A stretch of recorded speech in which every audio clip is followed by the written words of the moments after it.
So today I want to talk a little bit more about temperament and in specific with one version of temperament theory that I haven't talked about greater. In fact, even in the temperament course, I barely touched on this, and it's the Hexaco Assessment.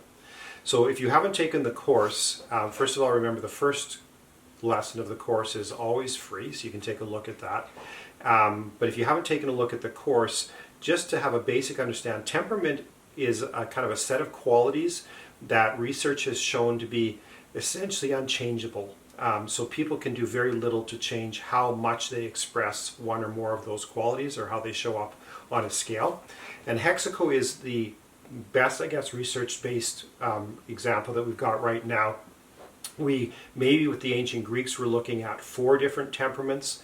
The Myers-Briggs started talking about 16 different temperaments. The Big Five said that there are 5 qualities that we should be looking at, and Hexaco is now looking at 6 qualities, with 1 having been added to the Big Five. And so if you are interested to take a look, I suggest you take a look at hexaco.org. Very easy to do self-assessment there.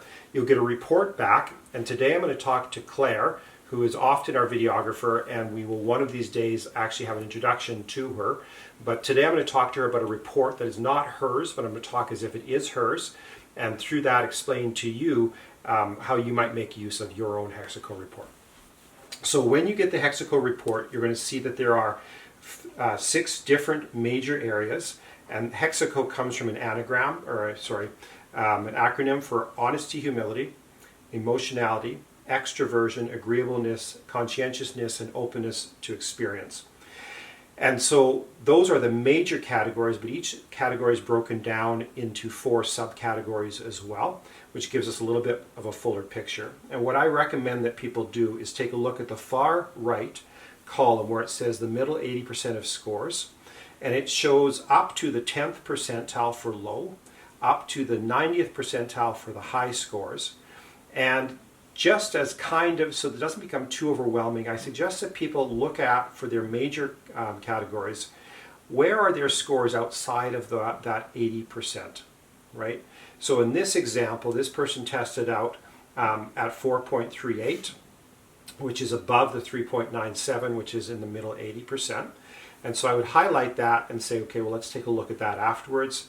And the only other area where this person tested out for the major categories was in extraversion, at a low 2.00, which is below the 2.72.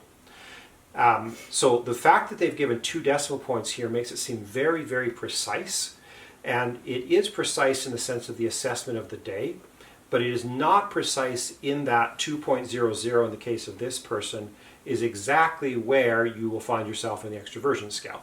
It is where you test it out on this particular day, and there's going to be a range, a little bit less, a little bit more on either side of that probably, but essentially that's where you hang out. Okay, that's where you are when you are low energy. It's your easy, comfortable place to be. And so when we're looking at these, it's not that there's any problem with having a particular score. It's just to say that you are not typical in those areas then.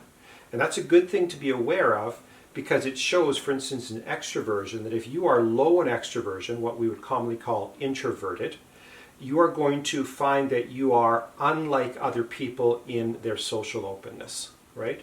And that, again, is not a terrible thing, but it's a good thing to be aware of, so that you're not going to act as typical as most other people will be.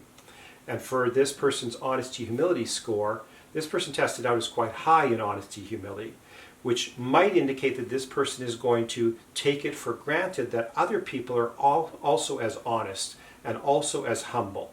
And so that is also going to set you up, but no, that's not quite accurate, right?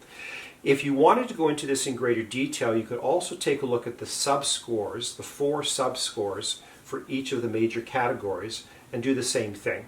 Okay, looking at that far right column for the 80%, the bulk of the scores.